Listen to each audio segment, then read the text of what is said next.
Aldean's song, Try That in a Small Town, is now not #1 on the country charts. It is #1 on the Billboard Top 100 chart for all genres. It's the most popular song in America. The song is followed by Morgan Wallen's Last Night at #2, Luke Combs' Fast Car at #3.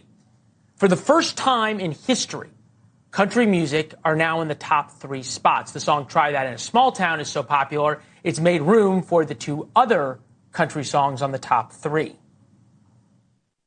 Try that in a small town, see how far you make it down the road.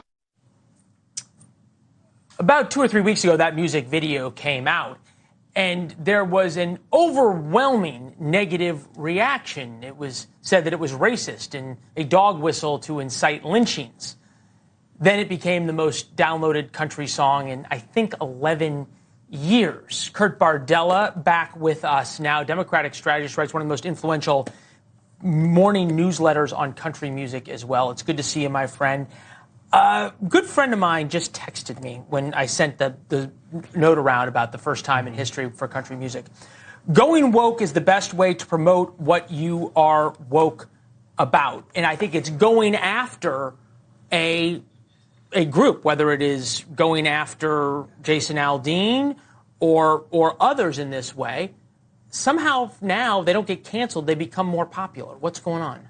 There's this kind of mentality, I think, in the country music audience community of you come for one of us, you come for us all. And rather than back down, rather than be shamed, rather than retreating, this audience specifically, they're going to stand up and get right in your grill, and they're going to be heard. They're not going to be silenced. If anyone out there thinks that by calling them a certain name or stereotyping them that they're going to all of a sudden go, my God, I should re-examine how I think about the world and I should re-examine the music I like, you have no idea what you're talking about. No, but it's not really a political divide as much as a cultural divide. Right. It's a rural versus urban divide in America. And I'm wondering what's changed in your mind since a couple of years ago when cancel culture was so powerful and people in small town America, where I'm from, were kind of forced to accept being called names, and they didn't really revolt. And I'm wondering how much we are to equate what's happened now to Jason Aldean's song to the news about Bud Light, which has sales down 25% after hiring a transgender influencer. And I think it was today or yesterday that it came out that Bud Light is assuming they've lost 25% of their business. Yeah.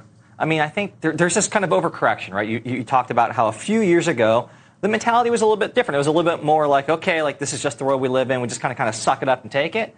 To now it's, how dare you come after us? Mm-hmm. How dare you try to tell us what we should believe, what we should like, what we should listen to, and then make us feel bad about that. And we talked a little bit about this yesterday with the segment about how younger boys in high school are more likely to be conservative than liberal. And it's that entire mentality, the idea that you should tell me that somehow I should feel wrong about what I am and have to equivocate myself before you and emasculate myself publicly. It's like this song, Try That in a Small Town, that is the anthem for the mentality of pushing back on that. You assume now Jason Aldean is going to play at the Republican National Convention. Oh, right. They should open the RNC. If the RNC is paying attention, they're going to have him kick off the convention. You're going to have the Star Spangled Banner, and then you're going to have Try That in a Small Town. This is my question, though. From a purely political standpoint, the country music has always been popular with rural America, right?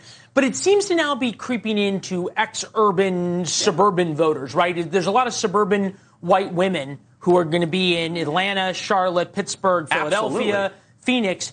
This is also their music. This is their anthem. And the idea of a manly man who is a little bit like John Dutton in Yellowstone is a lot more appealing than the alternative right now that's being offered. Listen, this past weekend I was in Bristow, Virginia, seeing Dierks Bentley. The week before I was in Baltimore seeing Thomas Rhett. The woman-to-man ratio is off the charts in terms of that audience, and they are out there losing their minds for these guys. There's a reason for that. There's an appeal there. And Democrats would be smart, if they want to be smart at least, and understand that if you really want to play in Atlanta, in Pittsburgh, in the Carolinas, and all of these, in Milwaukee, you cannot attack this community and expect them to want to agree with you and then vote for your guys later on. Is it too simplistic to say, oh, well, that happened once, right? Someone called them deplorables or said they want to cling to their guns and religion. It feels like this community, though, is a little bit bigger than that. Oh, yeah. I mean, again, people would never believe this, but the largest country music radio markets in America are actually big cities. It's Chicago, it's Boston, it's Washington, D.C., it's Los Angeles. And yet, continually seeing the political side of this mentality that everyone that listens to country music is some redneck hick who just likes hunting, fishing, and nothing else. It's like that's not really what's happening there. It's much broader than that. It's actually much more sophisticated than that culturally. And again, you have to meet people where they are. If you start that conversation with, hey, you're a bigot for liking this song, you're never going to get them on your side. Especially when it's a top 100 song. Hey, look, Andrew Breitbart said it. Politics is downstream of culture, and the culture has changed. As you point out, the pendulum swung. Kurt, good to see you as always. Thanks for having me. Thank you very much.